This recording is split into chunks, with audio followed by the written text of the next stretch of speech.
welcome to Vibrational Revelations. This is the first episode of 2023, and today's episode is on the fall of FTX. I think it's impossible to not know what it is because it's been all over the news for the last month now, right? I'm going to read the list of everything we are revealing today, just so we have that. Sam Bankman-Fried, FTX, Bankman-Fried Cryptocurrency Exchange, which is SBF, Binance, Changpeng Zhao, who is the founder and CEO of Binance. Do you have his stuff printed? Okay. Blockchain technology, which I think a year and a half ago, right? We did a whole episode on different crypto technologies, right? Like Bitcoin, Ethereum, and other currencies. So this is continuation based on the recent events, FTX US, Alameda Research, and then Carolyn Ellison, who is the CEO of Alameda Research. You have that printed? Which part? Alameda Research, you do. Yeah, Okay, you good. gave it to me. We're going to start with that. Yes? What I gave you, that's how we... One, and then you have the other one to do. Okay, so let's begin. Let's begin with Alameda Research. And by the way, I'm just so curious, how many of you guys have invested with FTX?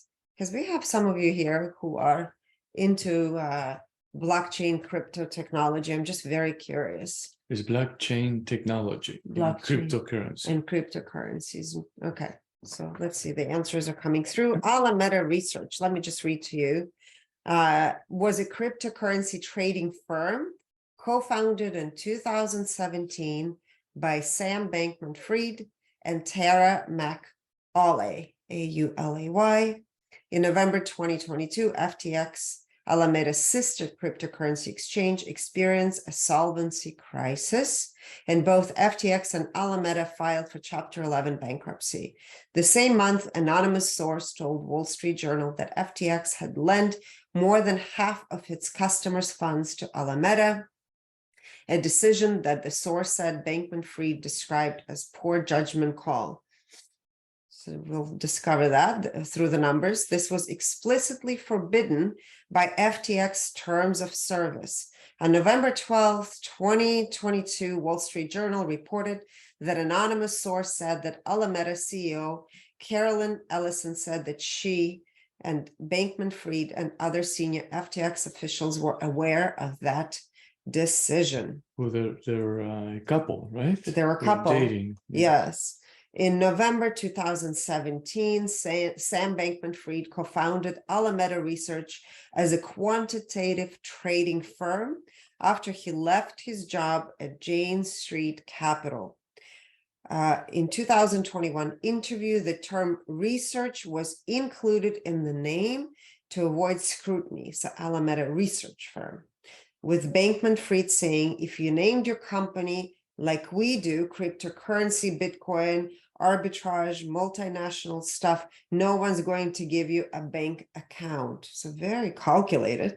In January 2018, Bankman-Fried organized an arbitrage trade to take advantage of the higher price of Bitcoin in Japan compared to the price in America. The company earned between 10 million and 30 million before the price gap closed in early 2018.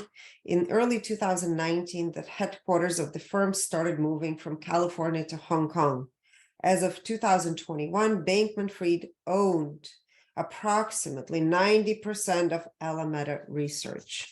All right, well, take your intuitive insight, place the numbers here so we see what you believe the vibrational frequency is for Alameda Research.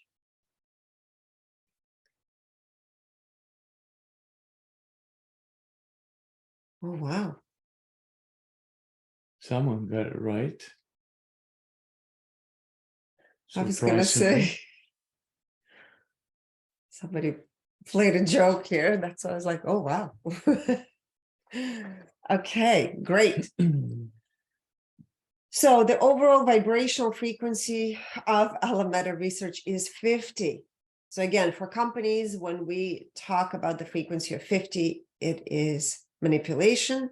When the company was established, Alameda Research, it was established at the frequency of 50. Now we're going to look at relationships, how the company relates to others and its frequency of 50. Again, to manipulate. Creativity, also 50, to manipulate with the intent to manipulate. Clarity of Alameda research is 100%. So they were very clear with their intent. Transparency, 48%. Interesting, right?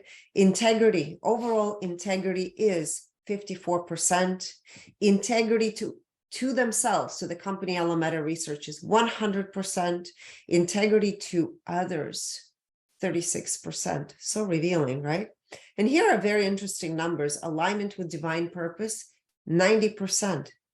And alignment with its mission, 99%. So some red flags. Why is it higher in alignment with divine purpose? Perhaps here for all of us to have more clarity, or where it's going to move, or perhaps it's here as an example of to be regulated somehow. To be regulated. Yes. And maybe it was created with an intent to regulate the entire industry, right? To collapse and then to regulate. Well, rather that to be the initial intent, either way, the industry has to be regulated no matter what. Yes. This assumption that it is decentralized to the and off government all the way, especially I will say with the frequency of the human collective, or the frequency of the human collective at this time is going to be mission impossible to keep it in order, right? Without regulations. So it was again established in 2017. In 2017, sorry. All right, you're next. Blockchain. Blockchain technology. Blockchain technology is a shared, immutable ledger that facilitates the process of recording transactions and tracking assets in a business network. An asset can be tangible, a house, car, cash, land, or intangible, intellectual property, patents, copyrights, branding. Virtually anything of value can be tracked and traded on a blockchain network, reducing risk and cutting costs for all involved. So it is a great concept. I always thought to be the case, because it also minimizes errors, and all people or everyone involved in the network or in the transactions taking place within the network are really liable for the errors, and they have to correct it and actually create a new transaction when there is an error, so everyone is aware of what is happening, right? It says, why is blockchain important? Business runs on information. The faster it's received and the more accurate it is, the better. Blockchain is ideal for delivering that information because it provides immediate, shared, and completely transparent information is stored on an immutable ledger that can be accessed only by permissioned network members. A blockchain network can track orders, payments, accounts, production, and much more. And because members share a single view of the truth, of the truth being as what is factual, right? What is actually happening. You can see all the details of a transaction end to end, giving you greater confidence as well as new efficiencies and opportunities. As I was going through it, I kind of participated in something similar, incorporated for my team when I was in the in real estate financing. And also I wanted to bring people in, our clients, to view what was happening and participate in every step of the process. So we all work as a team and support each other, because at the end, the final result benefited all of us, all involved in it. And I think this is definitely is going to streamline the process, therefore will bring the costs down, and there will be more control for fraud and for errors, right? So it's definitely a great concept, I feel. The key elements of a blockchain, it says all network participants have access to the distributed ledger or information and its immutable record of transactions. With this shared ledger, transactions are recorded by only once, eliminating the duplication of effort that's typical of traditional business networks. No participant can change or tamper with a transaction after it's been recorded to the shared ledger. So, which is very important. If a transaction record includes an error, that's what I was talking about earlier, a new transaction must be added to reverse the error, and both transactions are then visible.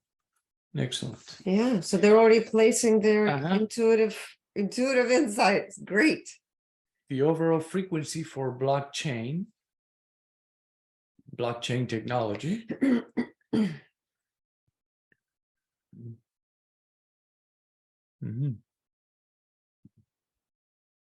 is 200. You guys are And really good. it was established in 2008. It was right after the credit crisis, right? Apparently, it was a byproduct of what everyone suffered from, which was deregulation and also, deregulation, and more than likely the case. And the thing is that by tracking and having everyone involved and accountable for what's taking place, there will be a reduction in errors and fraud as well. So it was established in 2008, and the frequency was also 200. Relationships, 125. This is interesting. So this is your addiction that's coming in. It's this gambling. I think it's and also it could be because their focus is to bring everyone on board, right? To everyone to participate in this, and they're constantly desiring to acquire participants, right? Or members or players in the network. Creativity, 200. A huge difference with Alameda research, right? Was it a 50 creativity? Yes. Clarity, 100%. Transparency, 62%. So they're lacking the transparency there, right? It's a great concept, but it still has its flaws. And with time, it will be hopefully corrected and improved. Integrity, overall integrity, 78%. Also lower than expected, room for improvement. Integrity to self, 100%. And integrity to others, 69%. Also, there's a weak link there. Oh, yes. Alignment with divine purpose, 94%. So this is a system that will remain and is definitely it's going to expand through its own transformation process, right? To expand and be the system eventually. Alignment with its mission, 99%. All right. Next one is, let's do this, Carolyn Ellison.